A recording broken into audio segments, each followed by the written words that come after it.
अभी मैं हूँ इंजीनियर स्नेहा और आप देख रहे हैं दीक्षा भूमि परिसर में हम हैं। और दीक्षा भूमि क्या है, कई स्टॉल ऐसे हैं जहाँ पर किताबें देखने को मिल रही है, तो कहीं पर अलग अलग संगठन के लोग भी नजर आ रहे हैं। ये तमाम संगठन समाज के अंदर किसी न किसी उद्देश्य को लेकर काम करते हैं।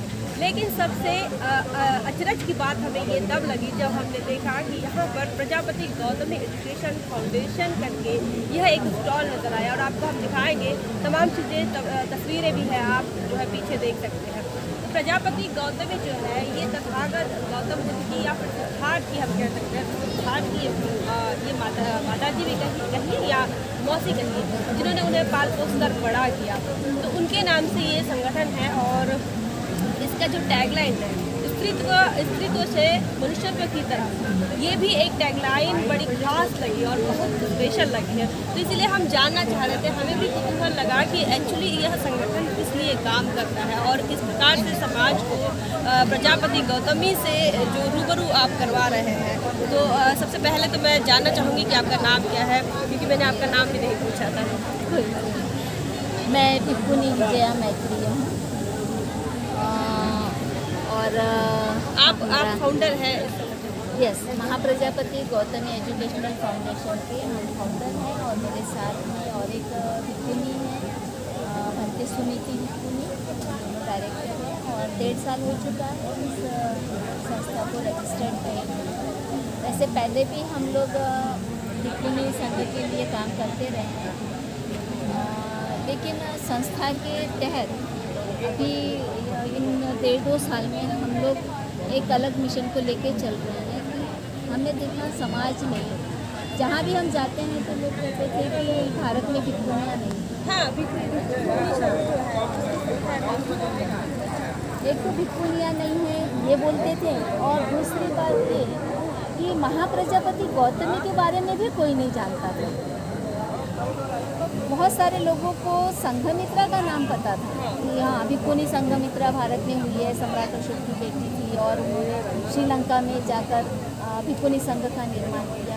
लेकिन महाप्रजापति के नाम पर किसी को कोई नॉलेज नहीं था। तो हमें ऐसा लगा कि जिसने भिक्कुनी संघ की स्थापना की, एक स्ट्रगल किया, 500 महिलाओं को लेकर वो पैदल चली कपिल वस्तु से वैशाली तक, बुद्ध के पास में गई और उन्होंने कहा कि हमें संघ के रूप में मान्यता दी जाए।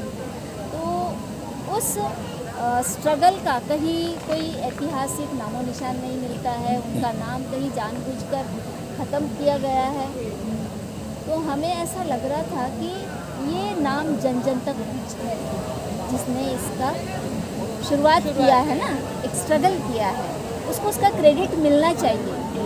अभी जो भी भिक्कुनी बन रहे हैं या सामनेरी बन रहे हैं, उन्होंने इस नाम को दुनिया तक पहुंचाने के लिए उतना कुछ करते हुए नहीं दिखा है।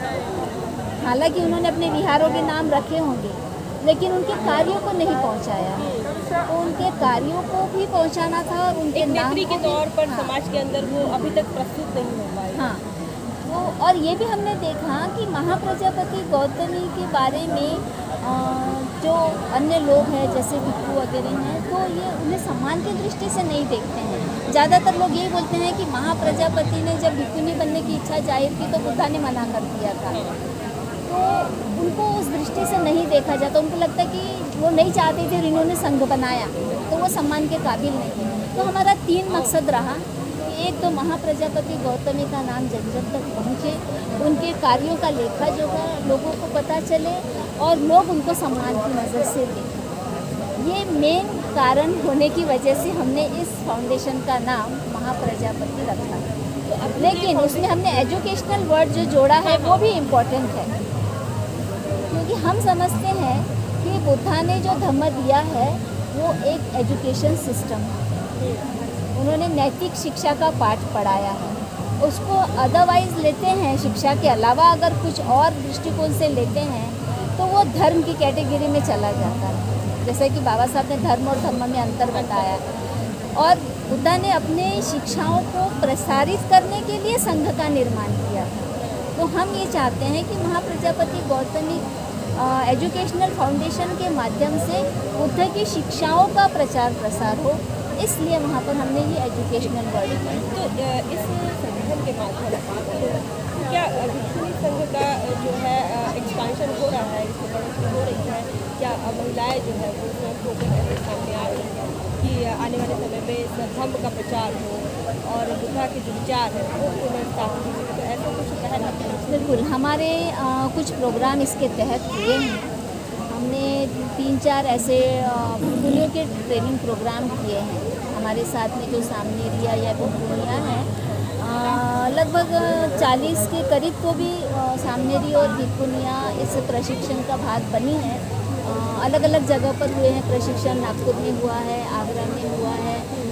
तो वो प्रशिक्षित हो रही है इस बैनर के तले और उनका अच्छा प्रतिसाद भी हमको मिल रहा है और जो उपासक उपासिकाएँ हैं उन्हें भी ये कार्य अच्छा लग रहा है। इसके अलावा हाल ही में हमने भिक्षुणी संग्रहालय बड़े पैमाने पर यहीं दीक्षा भूमि में कुम्हारे हॉल में मनाया, इसमें कि 100 भिक्षुणियों ने शिरकत किया और उपासक उपासिकाएँ पूरे भारतवर्ष से 300 के करीब आए। सारी तस्वीरें तो हमने फेसबुक पर देखे थे। तो 400 के करीब लोग उसमें उपस्थित थे और ये पहली बार ऐसा हुआ कि लोगों को पता चला कि भिक्षुणी संघा दिवस भी कोई सेलिब्रेशन होता है और इसमें ये वो दिन है जिस दिन महाप्रजापति गौतमी ने संघ की स्थापना की थी। इस भिक्षुणी संघ को समाज के अंदर किस प्रकार से आप काम कर रहे हैं? कई कठिनाइयों का सामना आपको करना पड़ता होगा, तो कैसे दिक्कतें आपको आ रही हैं? दिक्कतें तो बहुत है। जैसे कि पहली बात तो ये कि भिक्षु संघ भी और कई लोग ऐसा मानते हैं ना कि अभी भिक्षुणियों की श्रृंखला ख़त्म हो गई है, इनकी उपसंपदा नहीं हो सकती, इसलिए ये केवल सामनेरी तो हो सकती है, अनागारिका हो सकती है, लेकिन भिक्षुणी नहीं हो सकती है। तो जब हमने ये पहल की है, भिक्षुणी उपसंपदा की हमने पहल की है, हमने बोला कि यदि भिक्षुगण साथ नहीं देते हैं तो हमारी जो मोस्ट सीनियर भिक्षुणियाँ हैं जो महाथेरी हो चुकी है उन्हीं से हम उपसंपदा का कार्यक्रम करेंगे। हमारे कई उपसंपदा के कार्यक्रम 2009 से होते रहे हैं और अभी हाल ही में 2021 में 21 सामनेरियाँ भिक्षुणियाँ बनी नागपुर के कन्हा नदी के तट पर। तो बहुत बार ऐसा हमें अनुभव आया कि हमारे उपसंपदा के कार्यक्रम के खिलाफ में लॉबिंग हुई है और भिक्षुओं को रोका गया है उसमें आने से। जो धर्म जो है वो इक्वालिटी बता रहा है, सेल्फ रिस्पेक्ट बता रहा है, उसके बाद भी आपको ऐसे दिक्कतों का सामना करना पड़ रहा है। ये भी चौपाल की तरह राजनीति की सदी से हम जी रहे हैं। एक और आपका जो टैगलाइन है कि स्त्रीत्व से लेकर तो मनुष्यत्व की ओर, इसका जो इजाद आपने किया है, क्या सोच कर, क्या कल्पना रही आपकी इस बात में? ये कल्पना मेरी नहीं तो ये बुद्धा की कल्पना है कि बुद्ध ने जब संघ का निर्माण किया तो उन्होंने स्त्री पुरुष में कोई भेदभाव नहीं किया। यहाँ तक कि आप देख सकते हैं कि दोनों का ड्रेस कोड सेम है। दूर से आप देखेंगे तो आप नहीं पहचान पाएंगे कि ये स्त्री है या पुरुष है ना। देखने वाले को लगता है कि कोई बनते हैं या कोई भिक्षु है। जब तक कि आप हमारी आवाज़ नहीं सुनेंगे आपको नहीं पहचान में आता। और उनका भी ऐसा सोच रहा होगा उस समय कि एक बार ये यहाँ पर स्कूल में आ जाते हैं तो ये जो स्त्रीत्व और पुरुषत्व है इससे ये उभर जाए और एक मानव बनकर काम करे, सबको मानवता की दृष्टि से देखे और मानवता का प्रचार प्रसार करे। लेकिन जब आदमी स्त्रीत्व और पुरुषत्व में उलझा रहता है तो उसमें कुछ लिमिटेशंस आ जाते हैं। स्त्री अगर स्त्रीत्व में रहेगी तो उसका सोचने का नज़रिया एक अलग हो जाता है, लेकिन जब वो मानवता की ओर अग्रसर होती है तो फिर वो खुद भी किसी में भेदभाव नहीं करेगी, वो सभी को एक नज़र से देखेगी। जैसे कि हमारे पास में बहुत सारे लड़के लोग भी आते हैं और बोलते हैं कि बंते जी आप केवल लड़कियों के ही शिविर लेते हैं, हमारे क्यों नहीं लेते हैं। तब हमें ऐसा लगता है कि सही बात है, अगर कोई हमसे पढ़ना चाहता है तो हम उनको क्यों ना पढ़ाएं। हम क्यों बोले कि केवल आप लड़के हैं इसलिए हमसे ना पढ़ें। लेकिन अन्य जो लोगों का नज़रिया देखने का कि ये स्त्री है इसलिए ये इनको नहीं पढ़ा सकते, इन्होंने केवल लड़कियों को ही पढ़ाना चाहिए, ये हमें सही नहीं लगता। हम भिक्षुणियों को भी और लोगों को भी ये दिखाना चाहते हैं कि इस पद पर जब आते हैं तो सामने लड़का हो या लड़की, हमारे लिए सब समान होना चाहिए, हमारा सोच का दायरा बढ़ना चाहिए। पानी में आज की तारीख में जो है, जब बुद्धा ने 2000 साल पहले इक्वालिटी को अपना बेस बनाया, इक्वालिटी को अपना आधार बनाकर जो आंदोलन शुरू किया, तो आज भी 21वीं सदी में बाबा साहब अम्बेडकर को, महात्मा ज्योतिराव फुले का, महाराज, इनके आंदोलन के बाद कई दिक्कतों का सामना करते हुए आज जो महिलाएं हैं वो अपने पुरुषों के साथ साथ पुरुषों की लड़ाई लड़ते हुए हमें नजर आ रहा है। और एक रोज भिक्षुणी संघ में नजर आ रहा है। देखिए, आपको फेमिनिस्ट आपने देखा होगा, कई महिलाएं फेमिनिज्म को लेकर बात करती हैं, लेकिन यहाँ हम जिससे बात कर रहे हैं वो भिक्षु संघ है। और भिक्षु संघ की नायिका हमारे साथ है, भिक्षुणी संघ की नायिका हमारे साथ है। और वो लगातार समाज के अंदर भिक्षुणी संघ में किस प्रकार से बढ़ोतरी हो और किस प्रकार से समाज नई पहल के लिए नई महिलाएं आगे आकर इस सत्संग के कार्य को पूर्ण करें, इसके लिए लगातार प्रयास रहता है। मैं अंत में चाहूँगी कि माता जी, आप हमारे तमाम आप तमाम हमारी उन महिलाओं को जो हम उम्र है, हमारी उम्र है, जो युवा है, तो क्या संदेश देती आज की को पाने? मैं महिलाओं को ये संदेश देना चाहती हूँ कि जो आपने आदर्श अपनाने हैं, तथागत बुद्ध या बाबा साहेब आम्बेडकर या ज्योतिबा फुले या सावित्रीबाई फुले, इसी तरह से महाप्रजापति गौतमी भी है, यशोधरा भी है, हमारे नायक नायिकाएं जो है, इनको महापुरुष ना बोले, इनको महामानव बोले, क्योंकि ये स्त्रीत्व और पुरुषत्व से ऊपर उठ चुके हैं और इन्होंने हमें समानता का संदेश दिया है। उन्होंने कभी भी ऐसा नहीं किया है कि स्त्री के लिए अलग होना चाहिए या पुरुष के लिए। जैसे ज्योतिबा फुले का भी कार्य हम देखते हैं, लड़कियों के लिए स्कूल चालू किए हैं, लेकिन उनके अन्य जो कार्य रहे हैं वो सबके लिए कॉमन रहे हैं।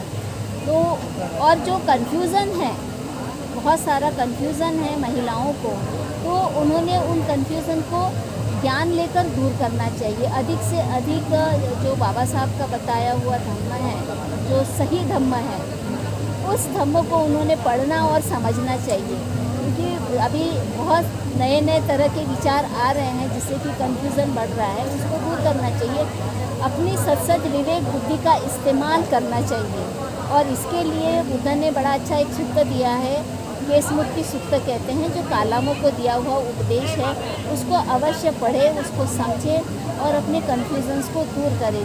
जब आप शंका से मुक्त हो जाएंगे तो बहुत रिलीफ महसूस करेंगे, आपको निर्णय लेने में सुविधा होगी। और दूसरी बात कि लड़कियों को आप मोटिवेट करें इस क्षेत्र में आने के लिए। मैं ये नहीं कहूँगी कि सभी चीवरधारी हो जाए, लेकिन आप किसी भी रूप में कार्य करें, धम्म के लिए कार्य करें, आप उपासिका रहकर कार्य करें या और एक बार सामने भी अगर बनते हैं, लेकिन हर जगह आप भेजेंगे तो आप ये तय कर ले कि वहाँ पर सिलेबस क्या होता है, क्या पढ़ाया जाता है, क्या वहाँ पर सही चीज़ें पढ़ाई जाती हैं। यदि आपको लगता है कि सही चीज़ें नहीं पढ़ाई जाती है, क्योंकि बहुत सारी ऐसे बात होते हैं जिसमें कि हमेशा की तरह परंपरा से लड़कियों को सेकेंडरी रखा जाता है। ऐसा ही अगर सिलेबस है तो वहाँ पर आपकी लड़की को भेजकर क्या फ़ायदा। आपकी लड़की को पंख मिलने चाहिए उड़ने के लिए, ऐसे शिक्षा केंद्रों में भेजिए, चाहे वो एकेडमिक हो, चाहे धम्मा के इंस्टीट्यूट हो। वहाँ पर आपको ये ना बोले कि लड़के चीवर में बैठ सकते, आप कब सफ़ेद वस्त्र पहनो और सेवा कार्य करो।